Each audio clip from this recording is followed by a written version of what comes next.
Hello. Another short story from my book.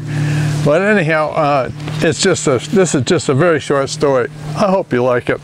And it's about my friend Clyde from Ransomville. Clyde Burmaster, probably most of you know him. But he was a great friend, that's for sure. But anyhow, this is about his cottage. And it starts, my friend Clyde's parents owned a small cottage on Lake Ontario. The cabin was not much.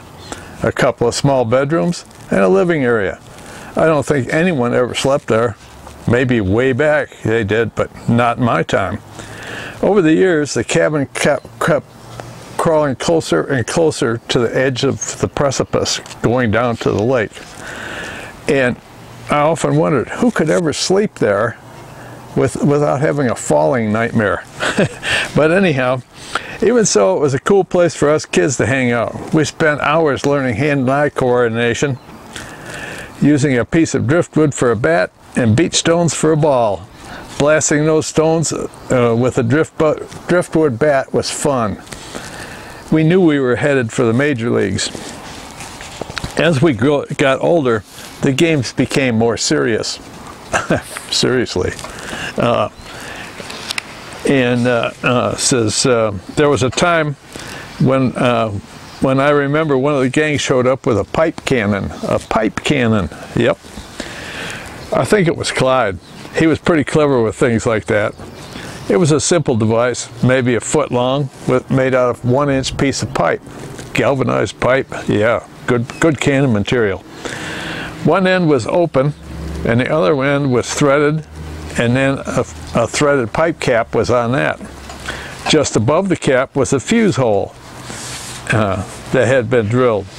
A powder charge was inside that had been made by disassembling numerous shotgun shells. That's right. It was the propellant that was available. None of that wimpy black powder stuff for us. Nah. I'm going to get through this one. A steel ball bearing that neatly fit in the cannon bore should be adequate to sink one of those freighters that was steaming by about 5 miles offshore.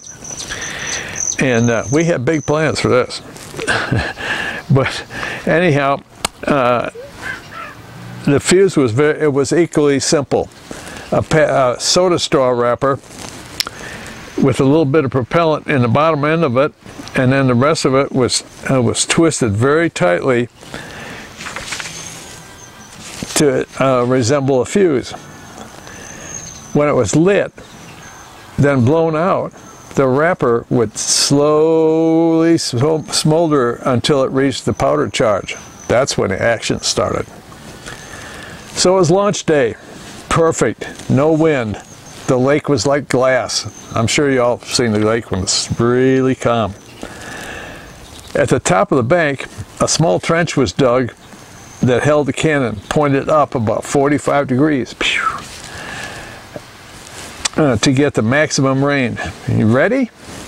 Light the fuse. It's smoldering perfect. Take cover. We all ran to the far end of the cottage, and nobody wanted to peek. We waited and waited. Nothing. Wait some more. Nothing. Better check the fuse. Not me. Wait some more. Nothing. Seems like a half an hour passed. Surely it's gone out. Voting as to what to do is underway. Then, kaboom! The loudest noise I'd ever heard. The dust and dirt clears. Where did it go? Way out there, we see a geyser of water. Holy moly! Check the cannon. It's gone. The trench pad is 4 times bigger. The trench is 4 times bigger than it was. No cannon, just a hole. We decided it was time to head for home. But then, later in our lives, the cottage became the perfect parking area. Later in life, we got into cars and girls. The cottage was still a big part of our lives. What a great place to take your girlfriend to do ever what she might be in the mood for. You know, submarine races, that sort of thing. Right? But then, then came winter. With the cottage located on the south side of Lake Ontario, there were no distractions or lights to obstruct the view of the northern lights in the winter coming from the North Pole. Very romantic for the girlfriends. Very romantic.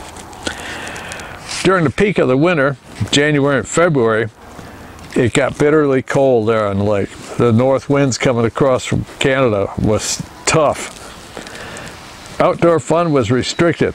The cottage to the rescue. We would park a car parallel to the bank, you know, sideways. Then we would shoot at ducks flying by with 22 rifles. One shooter in the back seat, one in the front. The car heater on full blast. That was a perfect duck blind. Big water ducks fly really fast along the water surface. Easy to see where the bullets hit. Several thousand rounds were fired. 0 hits. Nothing boring about that. And so ends the story of the cottage. There's more stories about Clyde and the cottage and all that other good stuff that's coming. But anyhow, I hope you enjoyed that little story. That's a very short one. I have a few other short stories, but anyhow, that was a quickie. Anyhow, have a good day. Stay safe. And I hope the virus is dying down wherever you are. It's still growing here in New Mexico. The poor Navajo Indians, which is up in the northwest part of the state, up there, they're getting blitzed. I mean, because, you know, social distancing and that, you know, it was a no-no for them. You know, they weren't going to do that stuff. So now they're all dying off. You know, it's bad up there. Anyhow, there's a picture of my book, incidentally, and it's available on Amazon.com. It's called Coming of Age and More, Short Stories About My Life. Bye. Hey, don't forget, wherever you go, there you are. Bye.